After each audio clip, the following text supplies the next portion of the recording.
Recording No, in I've progress. accepted them. All right, thank you. You can proceed. Okay. Then further consultation must ensure that prior to introduction of the bill, the South African Veterinary Association versus the Speaker of the National Assembly and others. Number 11, whether Parliament has acted reasonably in discharging its duty to facilitate public involvement will depend on the number of factors, including 11.1, nature and importance of the legislation. 11.2, the intensity of the impact on the public. 11.3, time and expense. Saving money and time does not qualify inadequate opportunity for public involvement. 11.4, the content of the legislation and the agency of the legislation. They are referring there to Doctors for Life versus the Speaker of the National Assembly. Given the above, if any, when the committee has been granted approval by the National Assembly to extend the scope of the bill, of the revised bill, the bill will be re-advertised for further 2 weeks, bearing in mind the Constitutional Court extended deadline, and any submission received will be considered prior to the bill being sent to the National Council of Provinces report to be considered. That's all, Chairperson. I'll also request Chairperson to note those where we have made some changes from the report that we have sent yesterday to members. Thanks, Chairperson. Thank you, Mr. Matonsi, and thank Parliamentary Legal Service and the State Law Advisor and our Content Advisor. Members, this is a report which is presented before us for adoption to allow us to proceed for the request permission, the National Assembly, and for written submission for members as indicated on their last statement. Can I get indication for consideration to adopt the report? I'll start with Honorable Pillay, and I'll come with Honorable Lekhwase, Honorable Tito, Honorable Ruos, Honorable Mulekwa, Honorable Kanyile, Honorable Mohale, and Honorable Modise. I'm just working on the basis of members who are members of the committee. I'm not sure who's not in the committee because apologies were not carried. In that order, Honorable, yes, co-chair after Honorable Lizelle. Thank you. Yeah, thank you, co-chair. In that order, Honorable Epile. Thank you very much, Chairperson, and good morning to all colleagues. Chair, let me first appreciate and thank the Secretary of Committee and Content Advisor and all who was party to finalizing this report. Chairperson, without any delays, I wish to move for the adoption of the report. As the ANC, we are in full support of this report. Thank you very much. Thank you, Honorable Khwase. Thank you very much, Chair, and good morning to all the colleagues on the platform. Without any waste of time, I would like to agree with Honorable Pillay, and I second the adoption of this report. Thank you, Chair. Thank you, Honorable Tito. Thanks, Chair. Good morning to my colleagues and everyone who is present. Chair, as the EFF, we are not in agreement. We are not supporting. Thanks, Chair. Thank you, Honorable Ross. Thank you, Chairperson. Yeah, just to point out in section 12 there, where it says Council of Provinces, just to correct that, it's COUNCIL.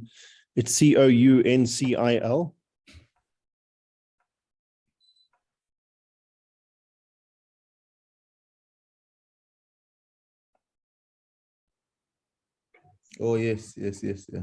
Yeah. Thank you, Honorable Ross.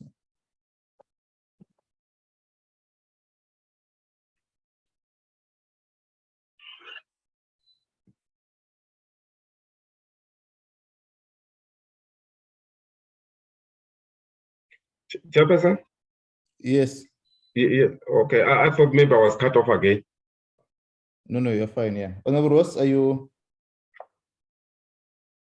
It was just correcting the spelling. Yes.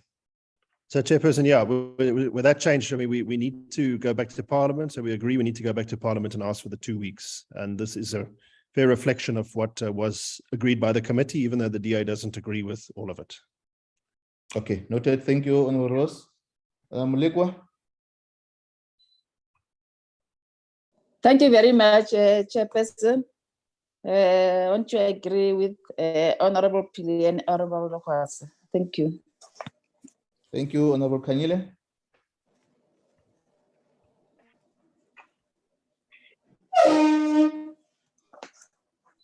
What's happening, Honorable Kanyile? Okay, I'll come back to you, Honorable Khwase. I see you have raised your hand. I'll come back to you.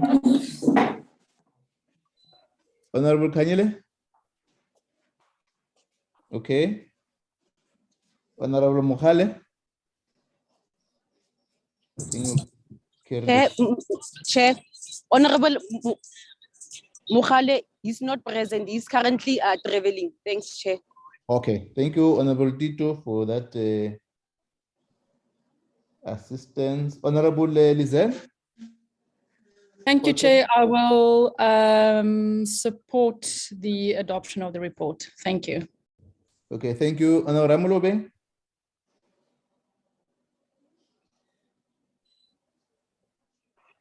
Okay, Honorable Mudise? Thank you very much, Chair. It is very important that we take the report to Parliament so that we can get a permission to go and to the public and advertise the report for written comments. Therefore, I support the adoption of the report as it is. Thank you, Chair. Thank you. Honorable Khwase, you have raised your hand earlier on. Yes, Chair. Thank you very much. Chair, it's just my personal view or opinion that we had a responsibility or a collective responsibility as to implement the decision of the court. It is of one's interest maybe to get to understand. For me, when members say, like Member Tito, she has just said they are not agreeing. Maybe for myself, it's very important for a member to tell us exactly what is it that they do not agree upon. Maybe it might be something that we might all consider, and maybe it will also be a process of correcting things that we were not aware of. So in my view, it is very important for us to be told what exactly is the disagreement for, which clause, which points are the members not agreeing on. Maybe we should consider that and rectify if the need arises for us to rectify. Thank you, Chair. Okay. Noted.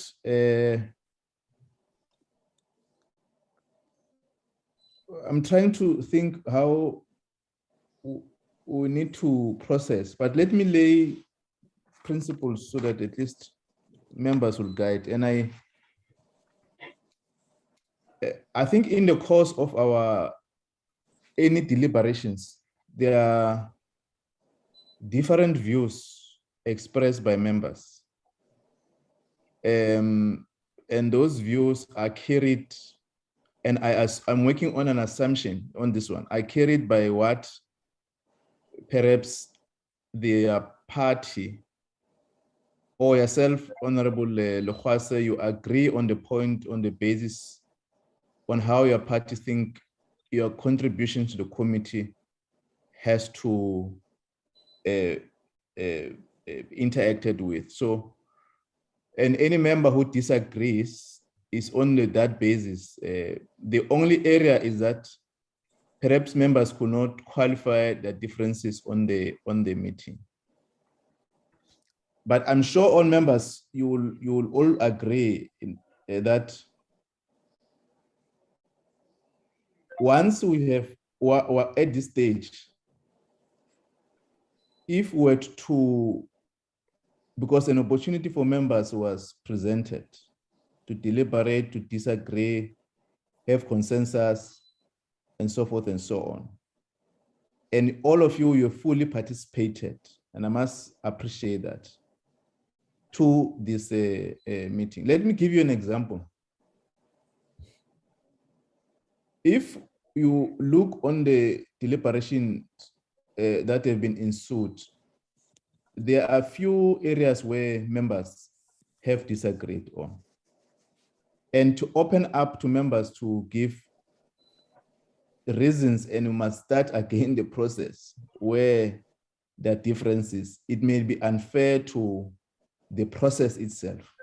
And I'm sure you know that some of our members were not attending the deliberation during recess. And we can't account to the absence when we're deliberating and decision have been carried. I'm trying to assist members so that we don't put each other on the spot to explain why do you agree on this process and why do you disagree. If members have disagreed, they don't adopt. It's a process that Parliament has established. We're free, members don't agree, they agree, they abstain, and I think we may need to appreciate it on that matter. I'm sure that when we're going to debate in the House, when we present this report, all of us will be able to have an opportunity to express areas where we're differing and so forth and so on. But what is central is that we don't differ with the Constitutional Court ruling, all of us. There's no one who has differed with that Constitutional Court ruling. It may be the issues that underpins our discussions in that matter. My understanding is that all of us were adopting the proceeding for extension, and I think there was a objection from Honorable Tito. Is there any other member who think my assistant is not the reflection of the contributions we've made during the recess? I'm not sure if I can. I'm not sure if I can. Chair. Yes, Honorable Tito. Yes, Chair. I think that you have put it very clear. Yes, it's like that. The bill can go to Parliament, but now there are certain things, certain clauses inside the bills where we are not agreeing on. But I think that you were on point. Thanks, Chair. Okay, thank you, Honorable Tito. Honorable Khwase, are you comfortable that Chair, we proceed? I think your submission is proper, Chair. It's Okay. Thank you, members. Mr. Matonsi, the committee adopts this report and the interim report for permission for National Assembly to allow us to request for written submissions. And that is the decision of the committee. Mr. Matonsi? Yes, thanks, Chairperson. I'll be sending it out so that it will be published by tomorrow. Yeah, thanks, Chairperson. Then the other issue, Chairperson, I don't think we need to adopt. You know, we also developed an advert for advertisement, which after the NA has granted permission, and then we'll be able to advertise the bill without coming back to the committee. I'm not sure if you want me to go through the advert, but it captures, it's supposed to capture the amendments that are there in the report, including the issue that were identified late by legal services that were inserted, Chairperson. So we don't have to adopt it because we don't know which date are we going to be advertising. I'm just saying that, Chairperson. Okay, noted, Mr. Matonsi. I think adopting this report give effect to that process of advert, and once the National Assembly has accepted granted the permission, we'll proceed. Can I get State Law Advisor and Parliamentary Legal Service so to pass this point? Committee has adopted the report. State Law Advisor?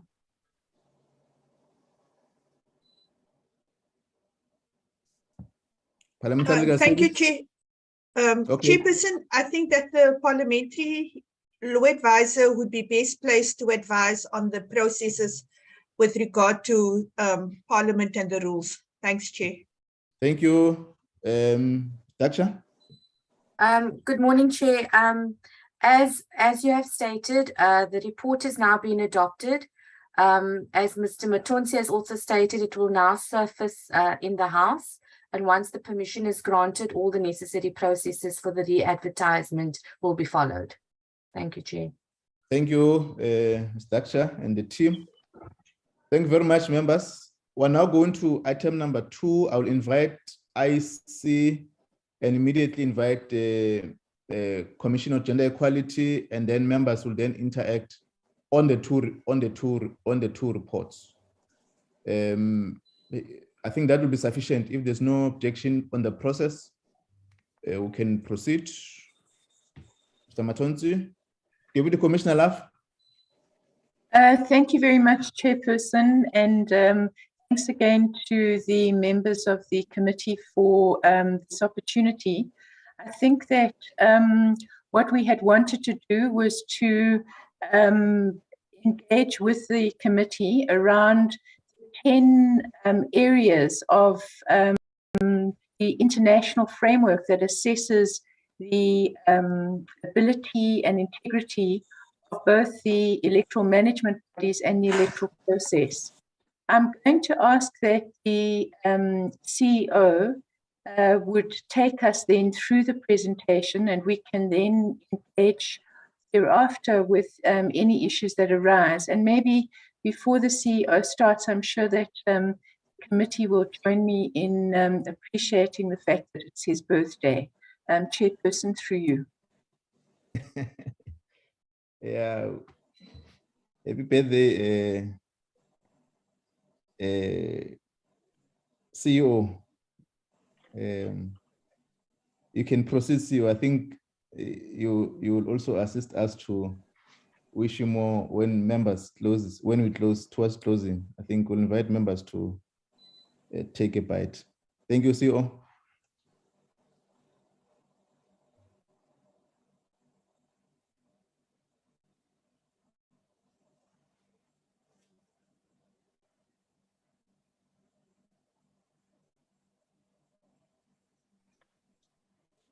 You're on mute, CEO.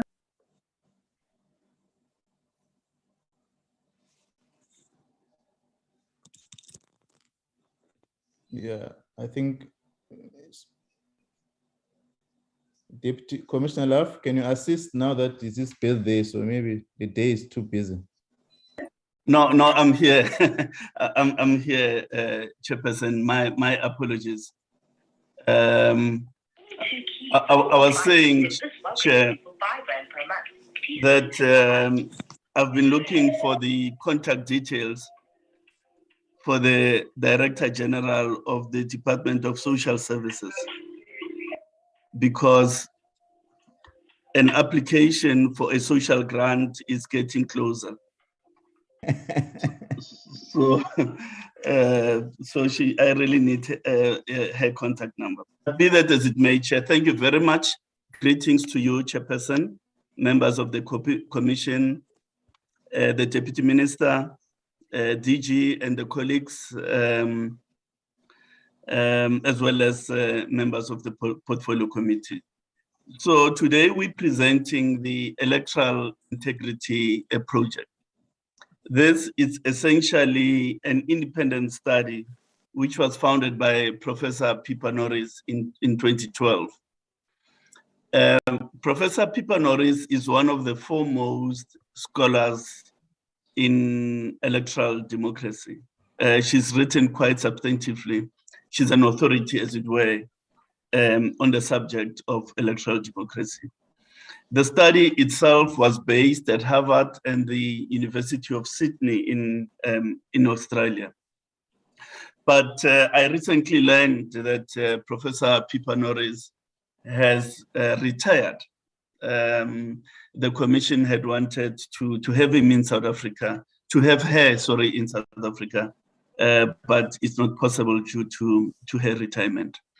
So the project is therefore currently directed by Dr. Holly N. Garnett, and is housed at the Royal Military College of Canada, which is at Queen's University, co-housed at the Queen's University and the University of East Anglia. And what this Electoral Integrity project has done is to assess the quality of elections since the year 2012. But the report that we are presenting before the Portfolio Committee today relates to the period 2019 to 2021. Now, some few remarks relative to context and methodology. This study exclusively focuses on national and not sub-national elections. In other words, it does not look at, for instance, municipal or local government elections. And since 2012, 418 national elections have been assessed, and that implicates 169 countries. This assessment is conducted by independent country experts drawn from social and political science, and is supported by mass surveys, case studies, research opinion, and so on. So it does involve people who are well versed in the subject in the various countries. The project is acutely aware of possible expert bias, so it does not claim total neutrality. It's, in social science, as we all know, such bias is inevitable. So it does accept, or rather it is aware of possible expert bias. So at the outset, I think that is put on the table. But to ameliorate that, it uses a unique data set on electoral integrity to evaluate and assess these elections.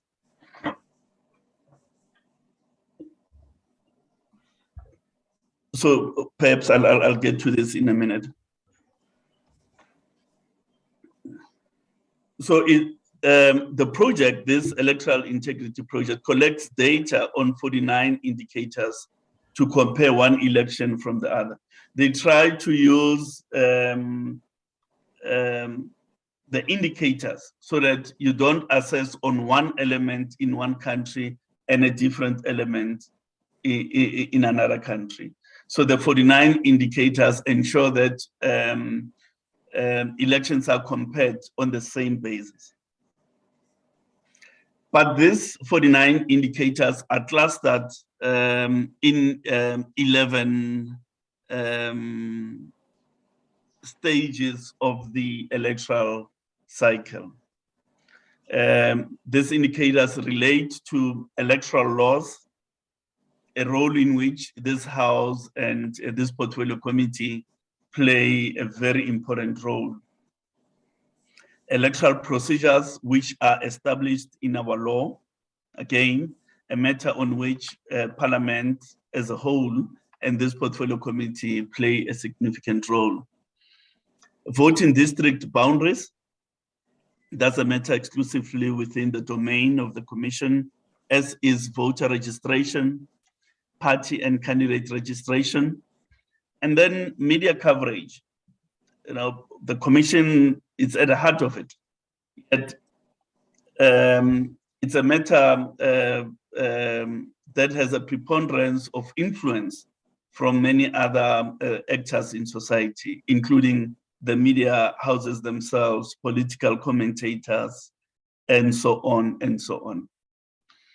Then campaign finance, and this is in our language, party funding issues.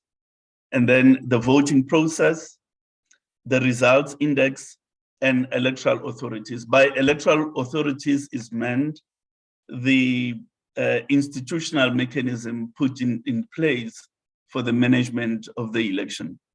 So in respect of our case, 2 South African elections are covered in the recent Electoral Integrity report. It is the National Provincial Elections 2014 and National and Provincial Elections 2019. As we indicated, this does not cover municipal elections.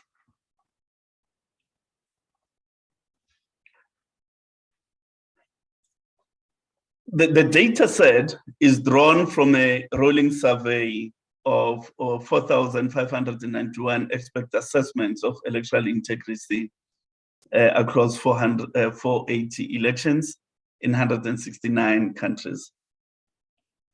The cumulative study covers national, presidential, and parliamentary election. And as we say, the study was inaugurated in July of 2012 and covers a period to the end of last year.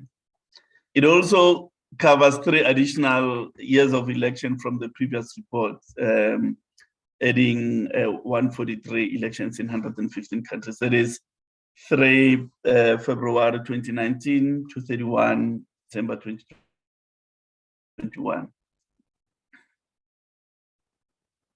In other words, from the previous study, the recent one integrates 143 elections in 115 countries.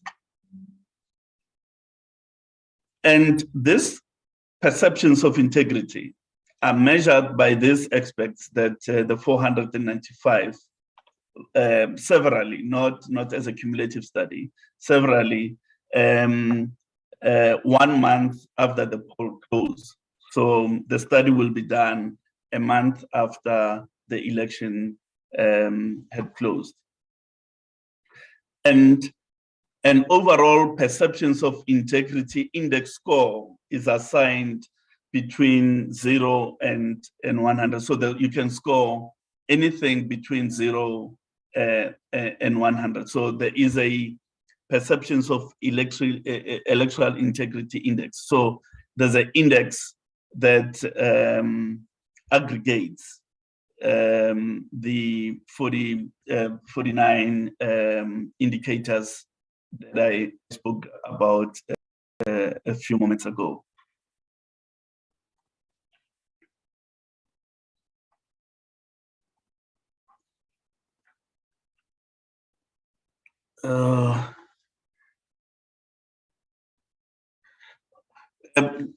Chair, can you still hear me? Yes, it's your day. Okay, no, thanks. No, thanks very much. Definitely. Now, on the screen, we have the different aspects which are being assessed by this electoral integrity project. As I indicated, it's electoral laws, electoral procedures, voter registration, party registration, media coverage, campaign finance, the voting process, voting counting, the results, and the election management body. So pictorially, those are the 11 areas which are assessed. Now, what is the global findings of the study? The first is that electoral integrity remains the highest in Nordic countries. Finland, Sweden, and Denmark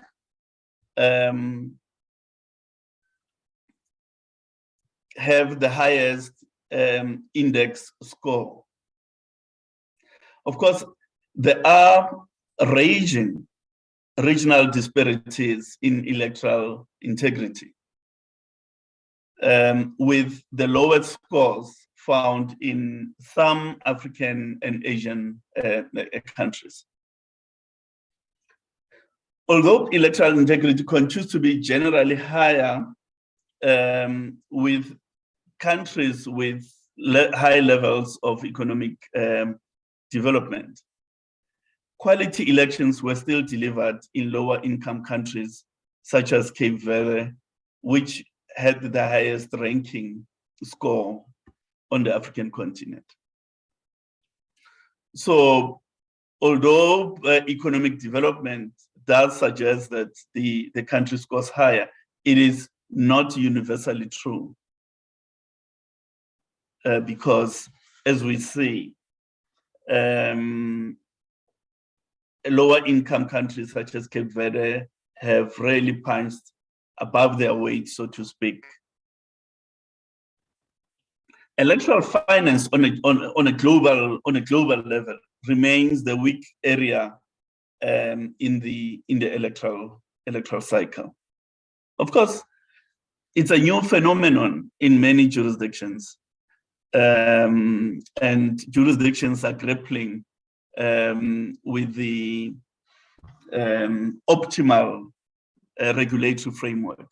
The frameworks are being tested and adjusted and revised and so on, because electoral finance, it is not a constant phenomenon. It's forever evolving with new ways of funding coming across that escape existing frameworks. So that area therefore remains the weakest of all the 11 aspects of the electoral cycle. The publishing of transparent financial accounts was the lowest subcomponent. This demonstrates a need across the board for policymakers, candidates, electoral authorities to improve reporting mechanisms to allow for maximum transparency in the use of money in elections. The areas of electoral cycle that are the strongest are the vote counting and election procedures, which means many jurisdictions have put in significant effort in optimizing their voting procedures as well as the counting procedures, so that their results reflect the actual votes of people who took part in the election. Now, if we come to regional comparison, the regional comparisons of the perception of electoral integrity ratings show that South Africa is doing well in comparison with many countries from various continents, with the exception of Europe. In terms of the overall perception of electoral integrity rating in the African continent, South Africa scores an average of 66. Remember, the average score is between 0 and 100. So South Africa scores an average of 66 on the 49 indicators, and is ranked only second to Cape Verde at 73. The rest of the other 49 assessed countries rank below South Africa. Of course, as a political system, as an electoral democracy, we don't take pride in coming second. We welcome a very favorable rating, yet we think as a political system, we ought to be ranked first. And I think our cumulative efforts must be brought to bear on an attempt to get us to that ideal of being ranked 1. So in other words, moving from the current score of 66 to above a 73. And I think that is within our grasp if we cooperate as we should to strengthen our electoral democratic practices. Now, in comparison with the 30 assessed countries in the continent of America, 21, including the USA, score at 57, and those rank below South Africa. And one country, Barbados, scores 66, which is a similar score to us. And only 8 countries rank above us in the Americas. Now, in comparison with the 41 assessed countries in the continent of Asia, 34 are ranked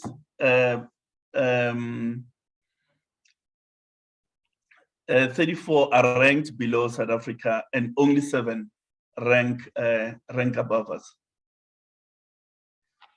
Now, when we do the comparison with Europe, there are 41 assessed countries again in Europe, 15 rank below South Africa, and Poland have a similar index score as us, while the majority, 25, rank much higher than us, the majority of them scoring above the 70 index score.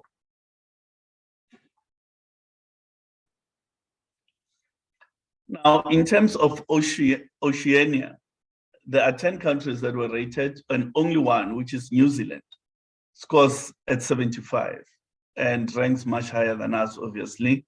And we have a similar score as Australia at 66.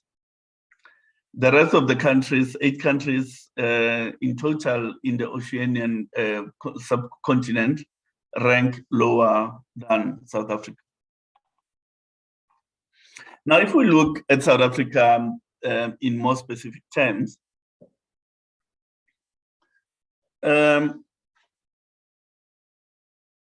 South Africa scored relatively well in both the 2014 and 2019 elections, with scores above 60 in the majority of the indicators. Only in 3 areas did South Africa do relatively poor, and this relates to voter registration, media coverage, and campaign finance. Now, I did mention at the beginning that this is a perception study, and there is obviously expert bias, and we may hold different views about the efficacy of our voter registration processes. We may hold different views even about media coverage in South Africa's election, But from where they sit, the experts are rating us poorly on these 3 indicators: voter registration, media coverage, and campaign finance. In all 3 of these indicators, South Africa scored below 60, but the campaign finance category was the worst performing area, with a score of 41 in 2014 and 35 in 2019 elections. There are 5 areas of the 11 where South Africa performed well, with scores above 70. And this is so in both the 2014 and 2019 elections. That is, electoral laws, electoral procedures, vote counting processes, the results compilation procedures, and the Commission as an institution, its functionality and its efficacy. That's the summary of the report, and I thank you for granting us the opportunity to present the summation of the Electoral Integrity Global Report. Thank you. No, thanks, CEO, for that brief summary.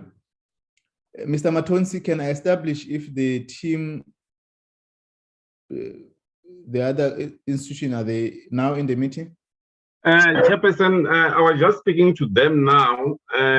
It seems as if the chairperson of the commission, the CGE, is out of the country, just left today. But I spoke to the colleagues there. They're saying they're waiting for the link. I just resent them the links, but they have not yet received it yet. If maybe we can engage with the IEC, and then while I'm waiting for them to connect. I'm not understanding. No, I'm saying they are not in the meeting. I was talking to them now. The chairperson of the commission, who was supposed to be in the meeting, and I said she's outside of the country. So they did not, the colleagues that are in the office there, they didn't have the link. They were not given the link, so I have resent it to them. So I was requesting if members can engage with the IEC presentation in the meantime while I'm coordinating with them whether they have received the link or not. Okay, and I want to understand, when they receive the link, they will be able to stand on behalf of the chairperson of the... I think so, the way, I think so.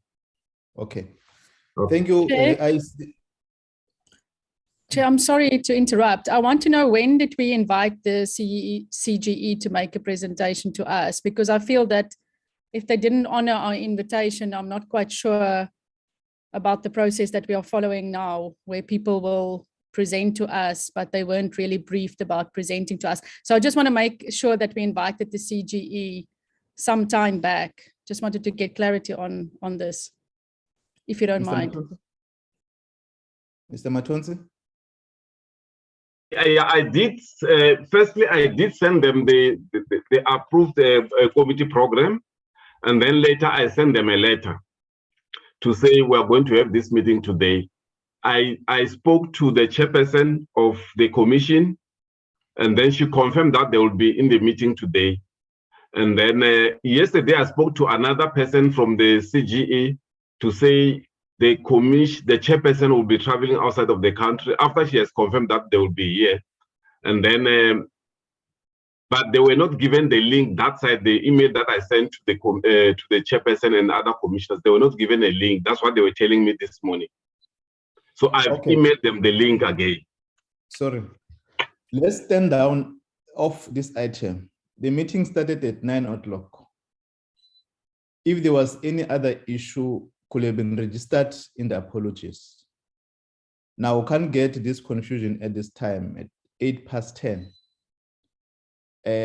I think all of us will appreciate that this is not a professional way to work with HR. If the chair was outside the country, he could not attend the meeting to present, we could have been received an apology at that time. And secondly, if this other team were not briefed, which were not even aware, we could not, I mean, it's 10 o'clock now. We're short gazing, and I don't think that is how we must work with the institution. Let's get into the IEC comments.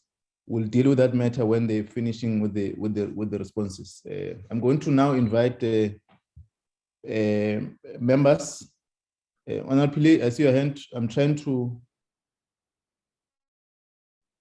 Yes, Honorable Pillay? Yes, Chairperson. No, I want to support fully your submission, Chair. That's what I wanted to raise. I think it's important that we respect this committee, and in light of that, that matter should be stood down. Thank you. Okay, let me invite members to comment on the questions on the IEC We'll start with Honorable Rose, Honorable Lokwase, Honorable Tito, Honorable Mulekwa, Honorable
the funding of the IEC itself.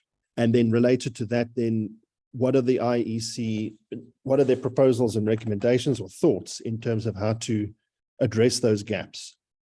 And then in terms of voter registration, I think if we look at 2019, if that was low, then what's happened since then has probably made it even lower.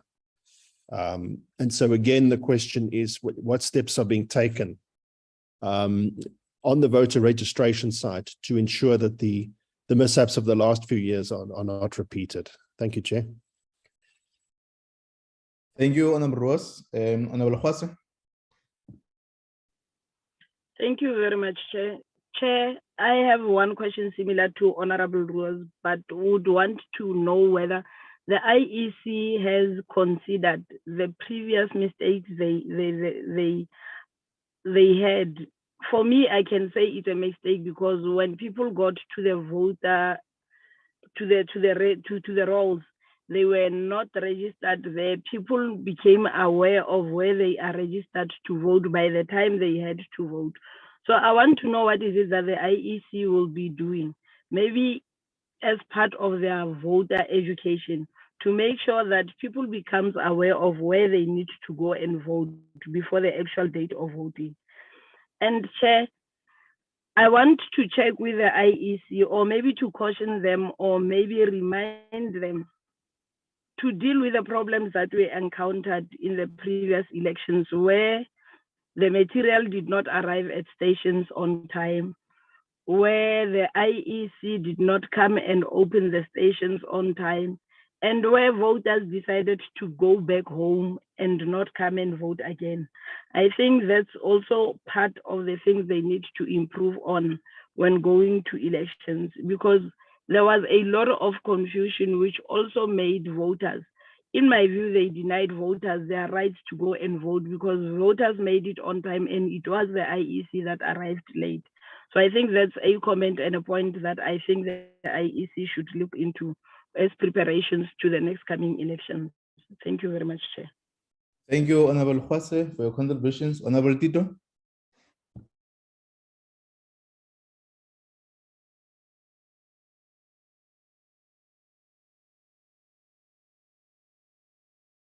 Honorable Mulekwa. Thank you very much, Chairperson. Let me also start by appreciating the report presented by the IEC, and also appreciate the fact that at least South Africa has performed well against other countries, though there are other countries that have performed well against the SA. I just want to emphasize on the question raised by Honorable Lahas, Chairperson, that on the poorly performed areas, that was alluded in the report on the issue of voter registration, media coverage, and campaign finance, was the fact that the IEC under-budgeted on these areas, or are there any factors that contributed negatively to these three areas to for the election to be performed poorly? But otherwise, Chairperson, we also appreciate the good work done by the IEC in the election work. We hope that the IEC can also make sure that they improve on these three areas that are underperformed. Chairperson, thank you. Thank you very much, Honorable Kanyile. Thank you, Chairperson. And greetings to you and the colleagues and everyone in this meeting. Chairperson, I wish to reiterate on the question that was raised by one of my colleagues. We would like to know what will be done to prevent the increase in confusion about which voting station voters are registered at. And secondly, Chairperson, we would like to know what will be done to improve the findings on voter registration as well as media coverage. Thank you very much. Thank you, Honorable Kanyile. Honorable Lizel. Yeah, thank you very much, Chairperson. And let me also just start off by saying thank you very much for the report. And I think really we need to congratulate the IEC in terms of its credibility score. I think it underscores again the good work that this institution continues to do. My previous colleagues have touched on all the issues, but I think of course, one of the issues that we need to interrogate at a later stage is maybe to ask the IEC to come back and deal with some of the challenges that we experienced in the last election and maybe give us an update in terms of how they intend addressing it for the next elections. But also I had similar questions as to what Honorable Roos had asked. I wondered about the campaign finance. In particular, does it refer to the finances of the commission, or does it refer to the finances available to people contesting the elections? I'm not quite clear in terms of how that is measured. Also, I wanted to ask in terms of media coverage, how was that measured, and how does the IEC plan to increase its media coverage? And I'm asking that mindful of the fact that the IEC has got limited finances and budget available, and therefore I assume in the next election there will be less money for media advertising, etc. And then with regards to voter registration, one of the great concerns for me remains the low participation of young people in elections, and it's something that we often speak about. But I wonder in terms of best practice and looking at all these other countries that we were measured against, whether there are any examples or lessons that we can learn in terms of increasing youth participation in elections. Thank you, Chair. Thank you, Honorable Lizel. Honorable Pillay.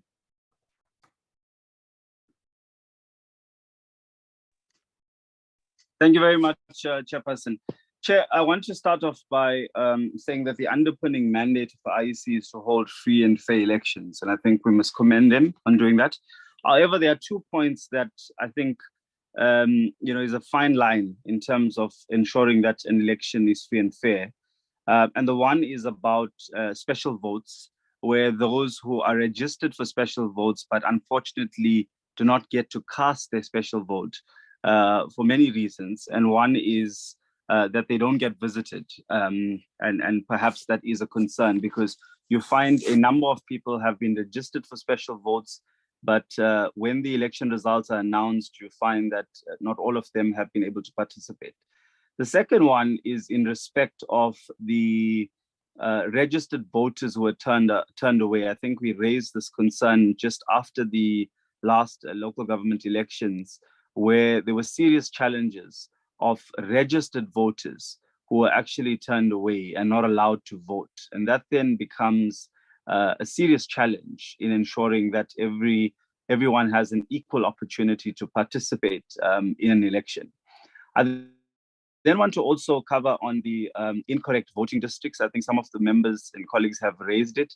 But again, I think we need to have a clear plan with timeframes, Chairperson, on how this is going to be corrected.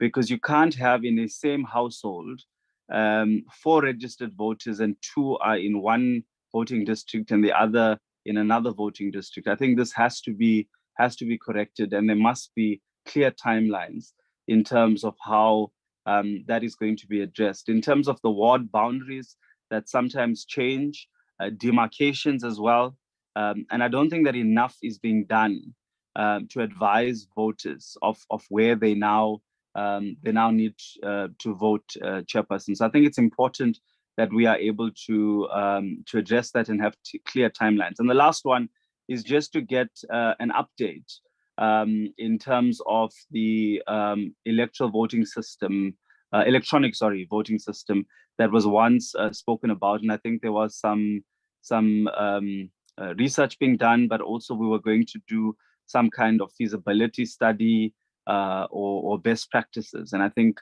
it's important for us to raise that item again, so that we know going forward where we are placed, especially in light of 4IR. Thank you very much. Thank you, Honorable Pillay, for your contributions. Honorable Modise. Thank you very much, Chair. Let me also appreciate the report from the IEC and also commend them on the work that they've been doing throughout the years, taking note of the weaknesses that may still be there, and there's a room for improvement, but one is encouraged with the integrity that the IEC has held throughout the elections. I would also want to make an emphasis on the voter education. It is evident that there's lack of interest from electorates or the citizens to participate in elections. One would encourage IEC to intensify their voter education to get interest, particularly around the youth of our country, so that the citizens are encouraged to take part and participate in the elections. Thank you, Chair. Thank you, Honorable Modise. Can I check if Honorable Tito, she's back online? Okay, thank you very much, Deputy Commissioner Love, and you'll delegate on the responses from members. Thank you. Thanks very much, Chairperson, and thanks again to honourable members. There are a couple of things that I'll just start on, and then I'll hand over to Commissioner Moyepia, who will then hand on to others, including the CEO.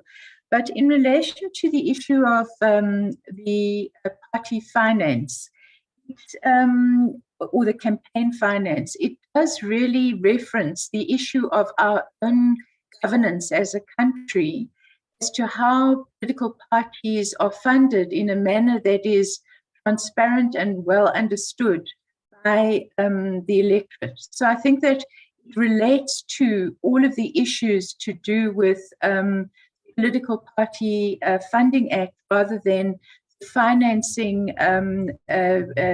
that is associated with the work of the Electoral Commission. I think the second thing is that in terms of media coverage, one of the concerns, a major concern in relation to the media coverage that is referenced in the report, really is in terms of how issues such as social media and the disinformation are able to be effectively managed in a timely fashion. And I think that although the Commission has done some work in that regard and really been a leader in many respects, the reality is that the follow-up and the ability to at times enforce in a timely manner is not something that necessarily also resides with the Commission, but is also something that these evaluation reports look at. And it does reference as well issues to do with the way in which social media can sometimes be used in order to intimidate and belittle and campaign in a fairly malicious way, in a very malicious way, not just around candidates and not just in particular targeting women, but also around journalists. So I just wanted to say that I think that the report, in looking at some of those things, looks at some of these issues as well. I thought it would be an important area of issues, and I'm sure that Commissioner Moyepia will touch on that, and then, as I say, hand over to other colleagues in relation to the work that is being done around the question of registration and certainty that people have in terms of where they will vote for, as well as electronic voting. I think in terms of our work to promote an awareness of elections and also participation, I'm sure that he and members of the administration will pick up on those questions. So through you, Chair, if I could hand over to Commissioner Moyepia. Thank you, Commissioner Moyepia. Thank you, Chairperson. Good morning to you. Good morning to the Deputy Minister, and good morning to the honorable members and everyone on the platform. I'm going to just deal with three matters. I must admit, for us as practitioners, this report is fairly critical and important. It speaks a language we understand, a language we relate to, and in a way that we can see the difference between our institution and others. In respect of campaign finance, I think it is very crucial to note that at the time that we were measured, we didn't have campaign financing legislation. That was the biggest criticism we had in the survey. We have now run a year of campaign financing, and we have only 2024 that will come with us running that. We expect that this situation will improve significantly. We had previously in 2014 ranked 35 for the same reasons. And at the time when discussions began in earnest and legislation was being debated in respect of party financing, we saw that score increase to 41, from 35 to 41. Now that we have implemented, we do expect that score to increase significantly. The second issue was in relation to voter registration.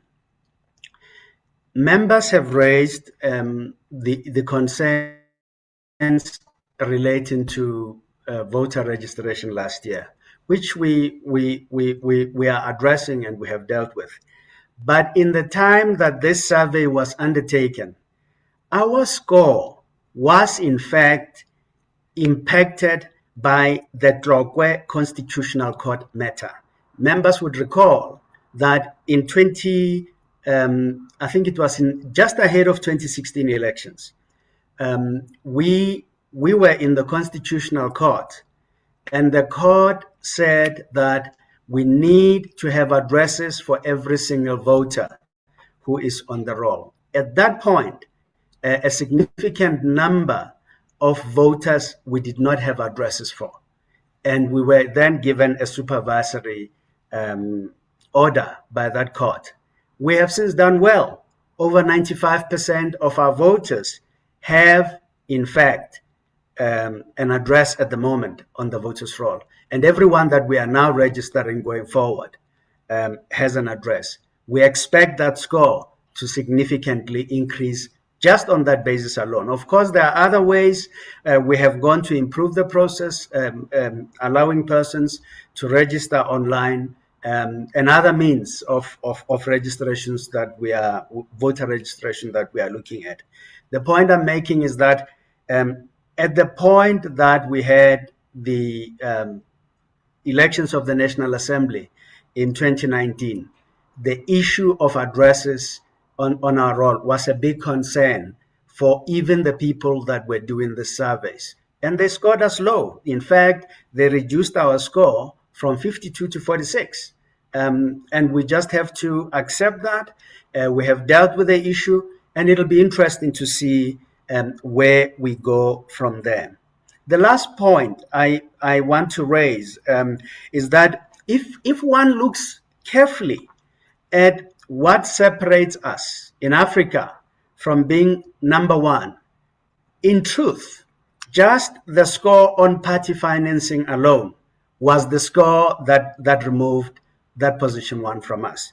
Now, if we have improvements, and that 7 points, by the way, Cape Verde scored 73.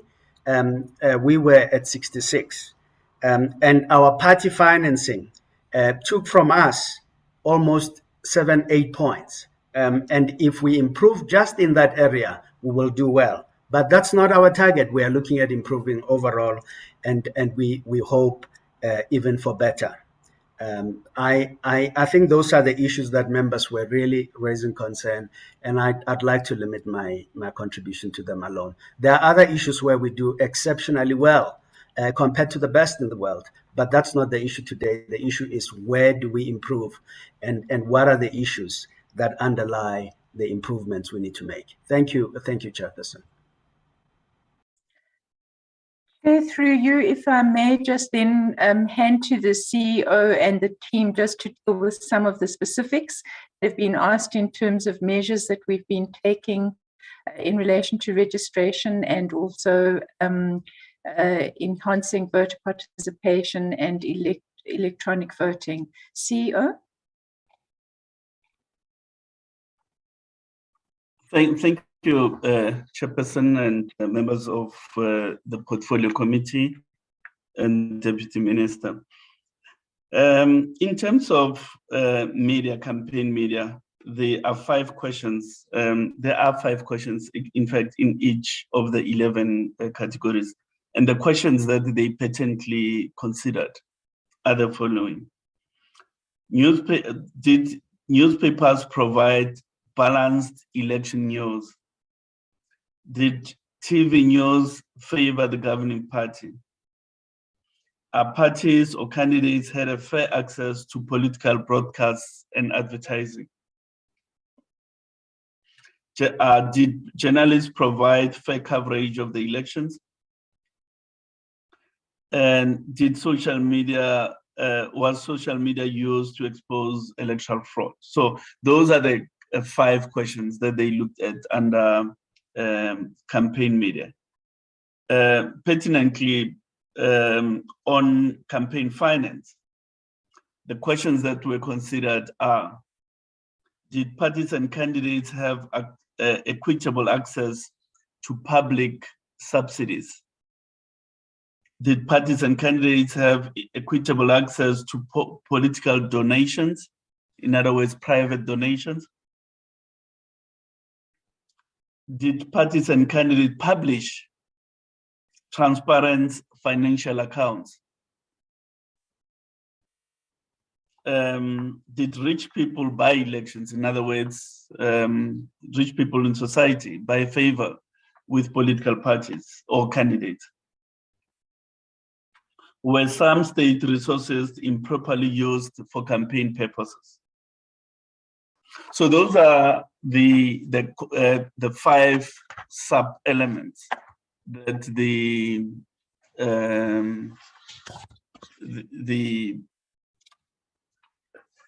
study looked at. Now, just as a general comment before I offer some responses, I think what the Electoral Integrity Project does is to look at the election at the global scale. In other words, they are assessing it at the macro level. That is to say, cumulative performance of the 22,000 voting stations on election day, as an example, rather than nitpicking aberrations that may be found in 1, 2, or 10 stations. Whereas I think it is important that that point is understood, that this is an assessment of the total performance of a system. So it's a systemic assessment rather than nitpicking of aberrations. That said, Here's an issue that I think we all have to be alive to, and that is the constitutional injunction to place the addresses of voters on the voters' roll has a corresponding consequence. And that is, once you have that address on the voters' roll, you have to ensure that that address has a nexus with the political boundary being a ward. Because in law, a person has to be registered in the voting district, in a voting district of a ward in which they are ordinarily resident. So it is crucially important that once we know the address of a voter, an assessment is made as to whether that address has a relationship with the ward in which it is situated. If, in fact, there's no such a relationship, the address says Centurion, but you are registered in Siabuswa, it is incumbent upon the Chief Electoral Officer to engage with that voter in terms of Section 11 and Section 12 of the Electoral Act, and bring to their attention the fact that your registration is incorrect. And if you don't make submissions, you're going to be placed in a different ward. That's the logical consequence of placing an address on a voter's roll, amongst others. It has to be done, however, as I say, with a conscious involvement of the subject matter of that registration, being the voter. Now, how do people know where they're registered? What are the modalities that are available for any voter to check their registration status? There are several. One, during the registration weekend, you can visit the station, and there's a voter's roll there at the station, which can be used for purposes of confirming your registration. There's a call center which operates at heightened electoral periods with the number 0800 11 8000. You can use that. Thirdly, you can use the website and make an inquiry by punching in your ID, where am I registered? It will give you details of your registration as well as the voting station.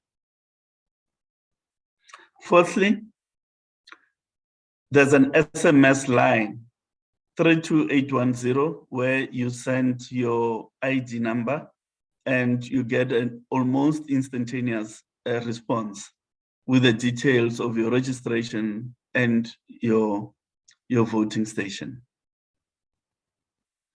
Fifthly, in law, contestants are provided a copy of the voter's roll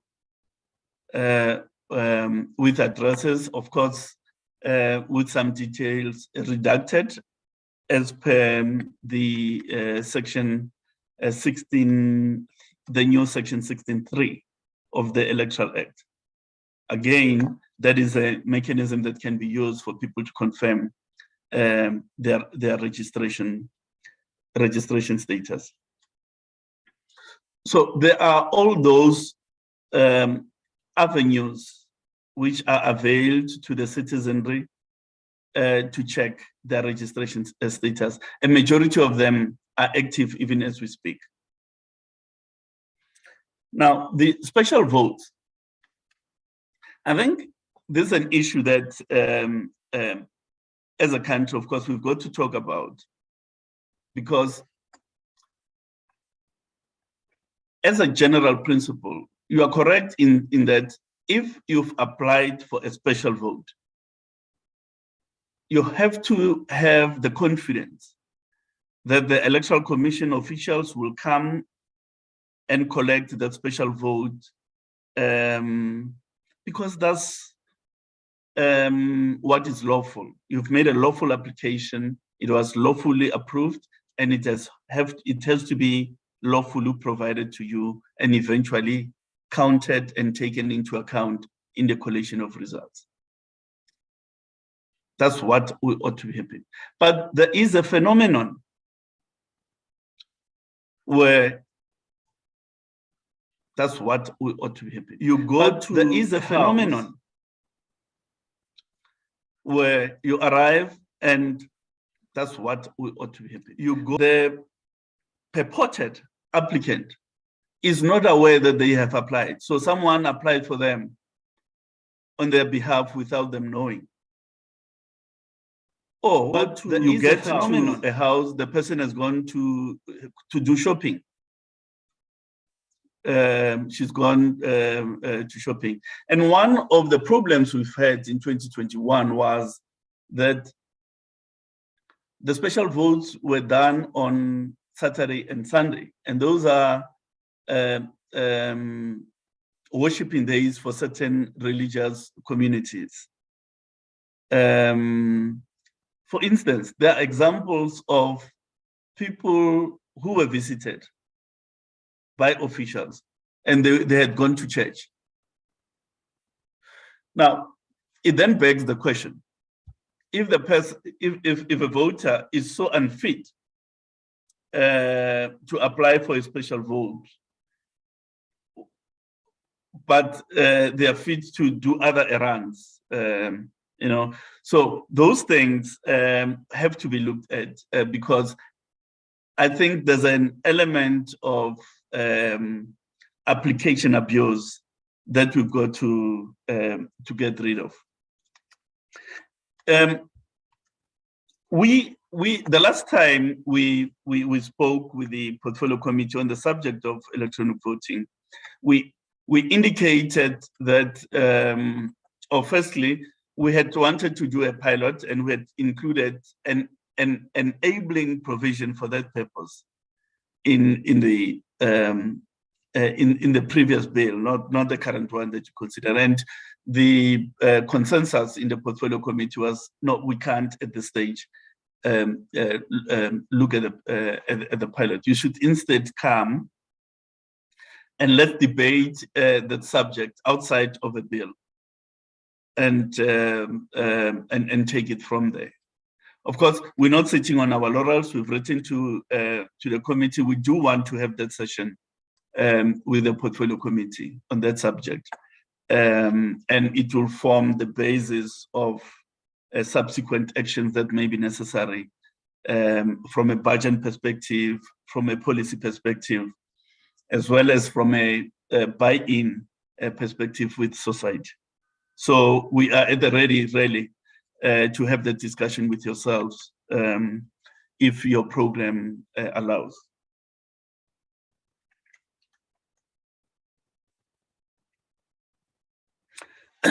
Now, last issue, voter registration.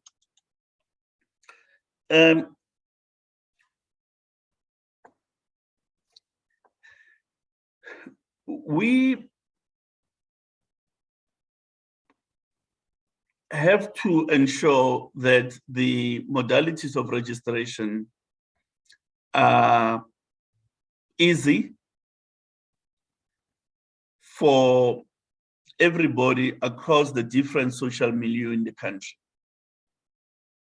I think it's a necessity, given our uneven economic development in various communities in the country. So the opening of a voting station in every community, it's almost an equalizer of opportunity for purposes of registration, because no one is advantaged or disadvantaged by a station opening. Everybody must make an effort to get to a station within their community. So I think, therefore, the opening of a voting station should remain a mainstay mechanism for according citizens, qualifying citizens, opportunities to register. That does not, however, detract from the need to provide other supplementary mechanisms, in particular mechanisms that target young people. And for that purpose, we introduced an online registration platform in July 2021. And that supplementary mechanism of registration was used by over 500,000 people to register ahead of the election, a majority of whom were young persons. Precisely because we are alive to the fact that young persons use mobile devices to engage the politics of the country, to engage electoral politics of the country, and so on. So it is mobile devices are instruments of political engagement by young persons. Therefore, you've got to provide opportunities for their registration on those devices. And I think the Commission has met that need. What we need to do, however, is to popularize that platform even more. Take it to the far-flung sections of the country, and so on. So that's one. Two, to engage with corporate South Africa, especially the telcos, to get to a point where the platform is zero-rated, so that there's no burden of data costs and related amenities. So those are the things that we are working on. And Vice Chair, I would want to stop it at that. Thank you very much. Thank you very much, CEO. Chairperson, honourable members, I think that there are a number of more detailed conversations, particularly, for example, around the issue of technology. And we really realize that you've had a very intense program around the electoral amendments, but it would be, I think, very important for all of us to be able to have that time with you to go through some of these issues, so that we know that we were moving together to improve things. So I don't know if there are any other issues, Chair, but I'll hand back to you. Thank you very much for the opportunity. Thank you very much for detailed responses and comments. And members raised the issues for your attention. I'm going to invite, or are members having other issues to raise before I invite the Deputy Minister?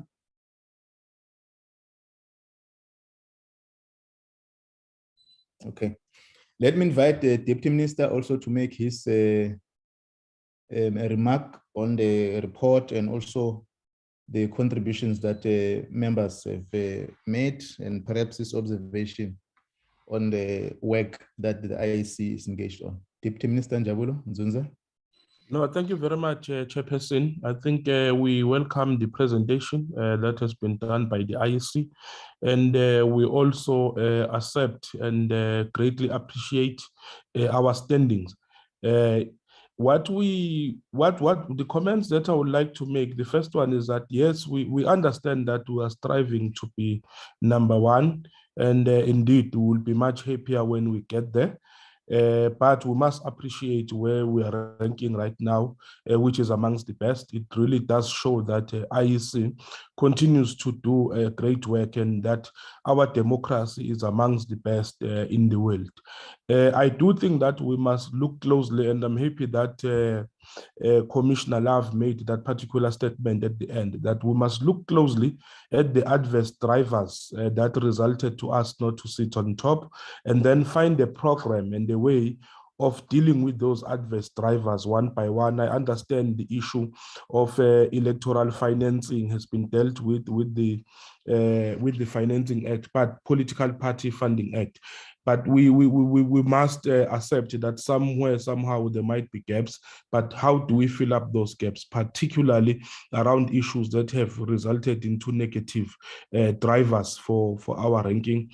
I do think that we must then develop a list of those interventions. If we have identified all those negative adverse drivers, then list up the interventions that we need, because it's not going to be an IEC issue alone. There's going to be some of the issues that we as a department might need to deal with in supporting the Independent Electoral Commission to be able to do its job better and be able to sit better in terms of the ranking. Now, the last two issues is that the rankings themselves, we must not look at them as just a mechanical issue. They must also reflect the feeling of the voters of the ground. They must relate with the feelings, with the ratings. If we say we're at this level, they must also feel that, yes, indeed, we are at that particular level. So we must not just do it as a mechanical exercise, but as a way of improving voter confidence and the way of improving voter experience.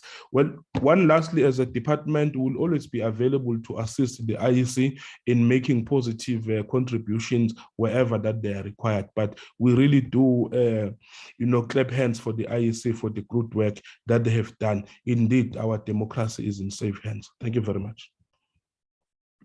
Thank you, Deputy Minister, for those remarks. We're welcoming the report has been presented, and I think there's an appreciation on the work the IEC has been doing, members and the DM, and I think you have demonstrated in your presentation the continuous good work of the IEC. I think last year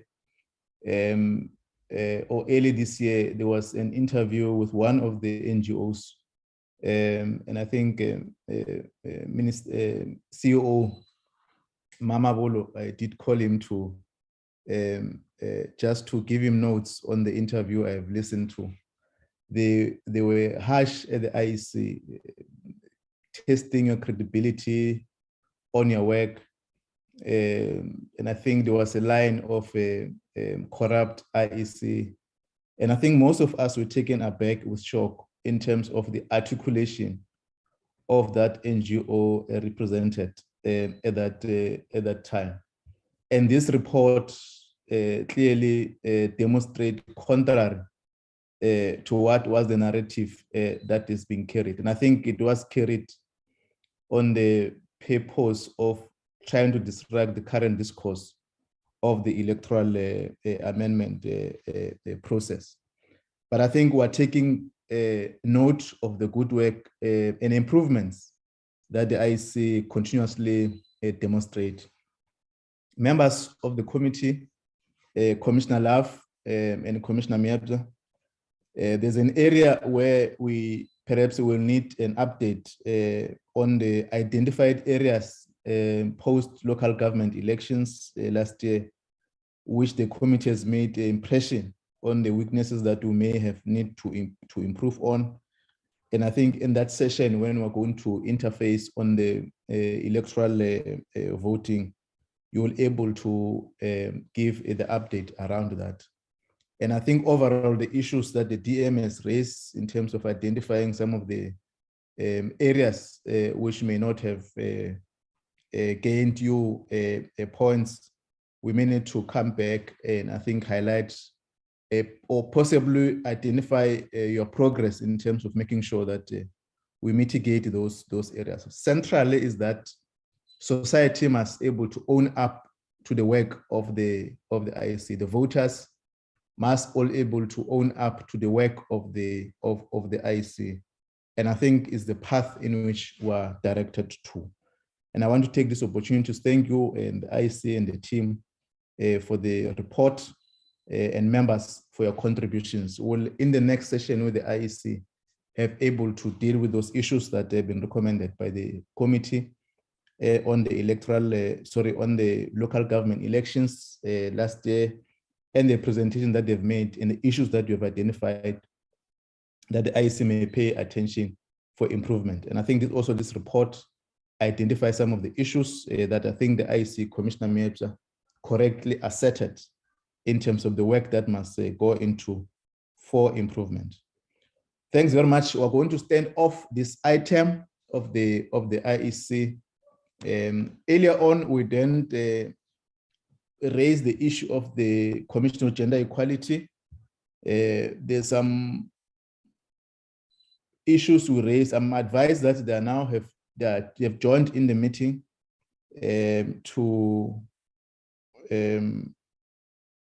with the issues that were raised earlier on. Mr. Matonsi, who is in the meeting before we start with our remarks so that we get a sense as to what were the issues? Chairperson, the people that are in the meeting is Velanko Sini, Tubelishe, and Mona Lisa Junkies. Okay.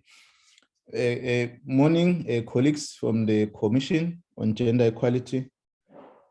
What the committee earlier interacted in your absence is that one, a letter or a communique was sent for attention to attend the portfolio committee. And I'm sure earlier in the year, because of the item on the electoral amendment, we could not schedule you for the time you were supposed to be, and we have slotted this item to this date. And the invite was circulated for attention for some time. Secondly, is that this meeting started at 9 o'clock, and we ran apologies, and there was no indication on your attendance. As we ran on the program, it appears that we got an indication that the chair of the commission is not or is out of the country, and it indicated that you do not get the link to the meeting. As the IEC was presenting, I got an indication that you are not using Zoom, you're using Teams, so you can attend the meeting. Now, I'm giving you this background to appreciate the concerns of the committee members, that if we stand out on the consistent or respect to each other as stakeholders or professional work, I'm sure if it was the committee, you are inviting them to a meeting, they behave like this, I'm sure you're not going to appreciate our conduct as members of the committee. So this is a view which we have made observation on. We are not sure whether you are able to come and present. Initially, we have turned off the item so that we reschedule it for another day. On the concerns that we raised, we're not sure whether you are going to attend or not. But I think is a concern that I think we must put on record so that we're able to interact with each other with the utmost professional respect. Can I get an indication from the Commissioner on gender equality on the issues that you raised and what is their intention from now? Thank you. I'm not sure who's leading the commission, Mr. Matonsi, if you can assist us. Chairperson, I've been speaking to Mr. Velenkosini Tubelihle. I'm assuming is the one who's leading this delegation to the meeting. Mr. Velenkosini, if you can please respond to the chairperson. Thank you, Mr. Matonsi, and thank you, and good morning to you all colleagues. Good morning and to the chairperson. Let me start by acknowledging the concerns that arise from the floor, from the committee itself, regarding the back and forth that was happening with us this morning. And I would like to apologize for our chairperson. I am Velenkosini Tubelihle. I'm a researcher at the Commission for Gender Equality. So we have not been aware, firstly, with that we're supposed to be using Zoom. I think that's a fault or a mistake from our part, but we tried as quickly as possible to download the app because our system doesn't actually allow us to download apps for ourselves, but we have to ask IT, and the member and the personnel from the department was busy elsewhere, but we tried to contact him so that he could come and address the challenges we're facing at the time. We apologize profusely for being late to the meeting, but we also did not get the link on time from our side. But I think there was a communication problem between Mr. Matonsi and myself since yesterday, because I sent an email, he said he didn't receive it, and then I did not receive his communication as well from my end. So that's it. So I apologize for that, Chairperson. Well, with regards to us presenting today, I do not know what you and the committee will decide, but we are okay as well with this presentation being postponed so that we can also prepare well enough for ourselves to make a proper presentation before your committee. Thank you. Okay, thank you. Can I get the impression of members? Shall we start with Honorable? Yes. Oh no, you can, if you want to go down a list, it's fine. No, proceed. Start, Honorable Lizel. Yeah, Chair, I think my input on this would be listening to Velenkosini just speaking now. I think we should really decide or resolve to postpone this presentation. Firstly, because it seems they are not prepared to speak to or adequately prepared to speak to this important report. And one would have wanted to engage with the chairperson of the CGE on this report. So I think it would be unfair to put him under pressure, and engage on issues with him that he might not be adequately prepared on. So really, I would suggest that we park it for another time and do justice to this important report and not haphazardly take on the issues at this time. That would be my submission. Thank you, Chairperson. Okay, thank you, Honorable Tito. Honorable Khwasa.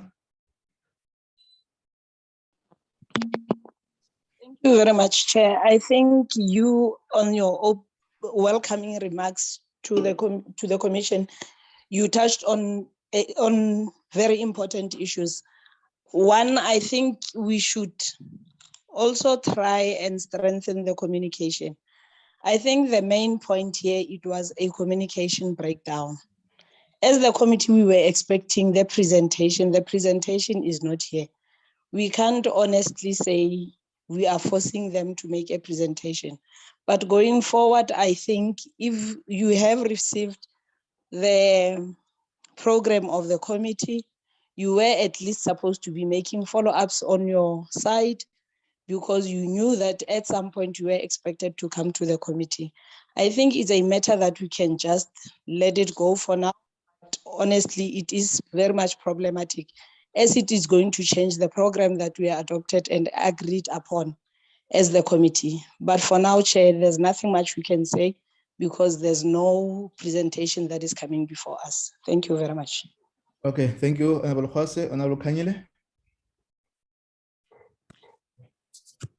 Thank you, Chairperson. I think I have been covered by the my two colleagues that have spoken before me that we can postpone the meeting, and hoping that what is happening here today, it's not going to happen again. As Honorable Khwazi has already indicated, together with yourself, that we need to ensure that we strengthen communication, and if an invitation is sent, maybe the office of the parliament or of the committee needs to make follow-up and ensure that the other side, they have received the invitation. We are hoping, Chairperson, that this is not going to happen again. And I'd like to also suggest that we postpone this particular briefing. Then we will discuss it in the programming meeting. Thank you very much. Thank you, Honorable Kanyile. Honorable Molekwa.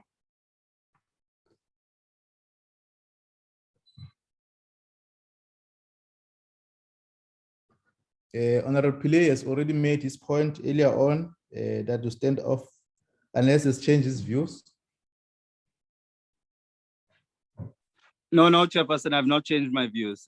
Thank you. Honorable Modise. Thank you, Chair. I agree and support that we should postpone the briefing. Thank you very much. Honorable Rose. Yeah, thank you, Chair. I do agree to the postponement, but I think this also relates to what I've been saying for the last few meetings now. We're receiving reports the day before or 2 days before, and it seems like, again, in this case, there's been some last-minute communication, etc. And you know, this has been coming for a long time. We need a proper opportunity to interrogate reports.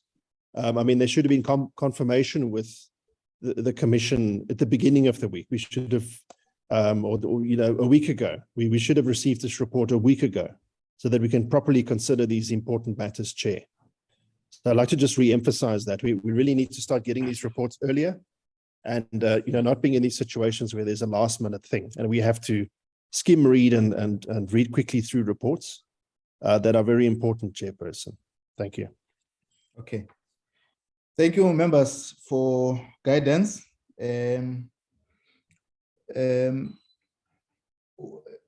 I will take responsibility with Mr. Matonsi and correct the administrative weaknesses on the issues that members are raising. And Mr. Matonsi, we must up our administrative work, both on the reports that must reach members earlier for their interacting with that report before the portfolio committee. I think we've been doing well, but we must need to improve where there are weaknesses in the communication. And it reflects not well on both of us. But secondly is that the Gender Commission,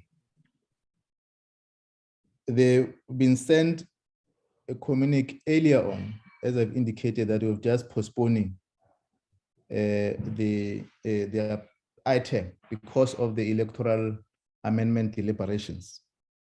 And we, at that point, they could have sent that report to our attention. So on the side of the stakeholder, we may need to be also improve our communication, our work when the committee has sent a communique, which we have sent earlier on in the year.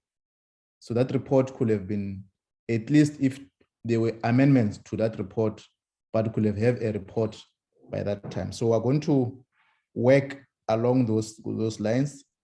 I also agree with the Honorable Lizelle that at least we will need the chair of the commission to present that report so that there's also accountability on some of the issues that this team that is led here may not able to account to the committee on certain issues. I think that is the view of the resolve of the committee on how we're going to move forward. You'll be communicated a date earlier on, and I think we'll appreciate if the compliments of the commission will be in the meeting. I think that assists us to have a consensus on the approach we are going to take moving forward. In the MENCO, we'll also determine the date which we're going to invite you. I think that will assist us, Mr. Matonsi, in this summary. Yes, Chairperson, it does assist us on the way forward.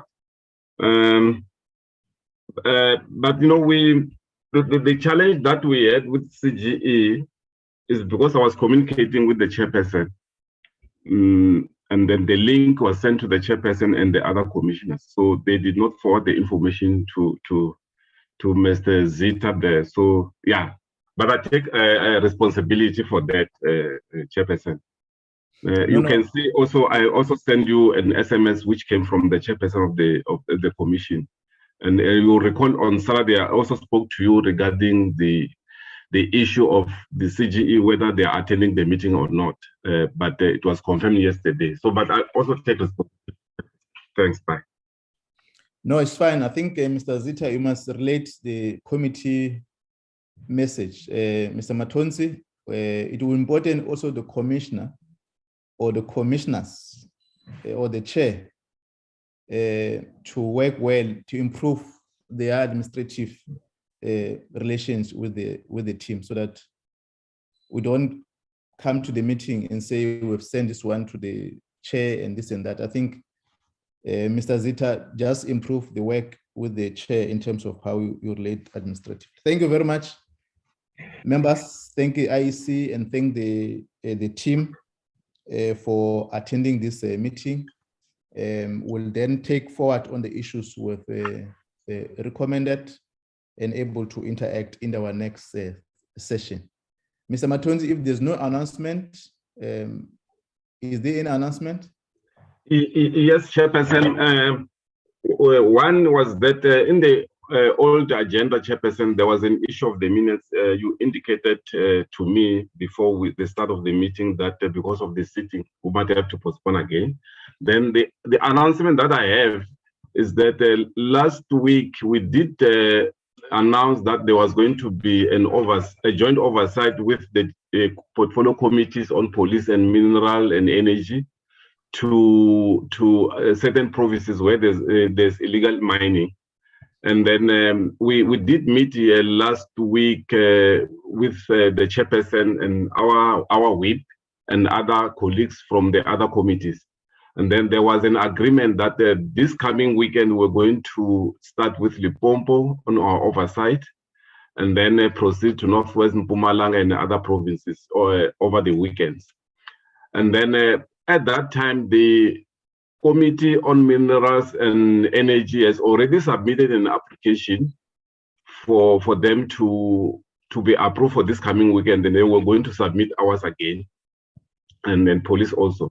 Then over the weekend, I received a WhatsApp message that application by Mineral Resources, Mineral and Energy was not approved. And then it means the oversight, which was going to be taking place this coming weekend, will move over to the weekend of the 10th and the 11th in Limpopo. But if there are any other changes, I'll let the members on the group know. So that's all, Chairperson. Okay, thank you very much, Mr. Matonsi, for that announcement. The meeting stands adjourned.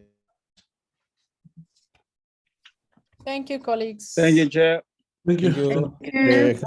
Thank you very much, Chairperson. Thank you. Thank you.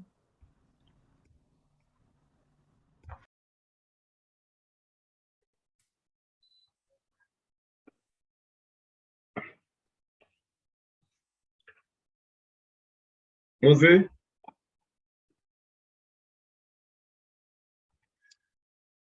Yebo. How are you? I'm okay, man.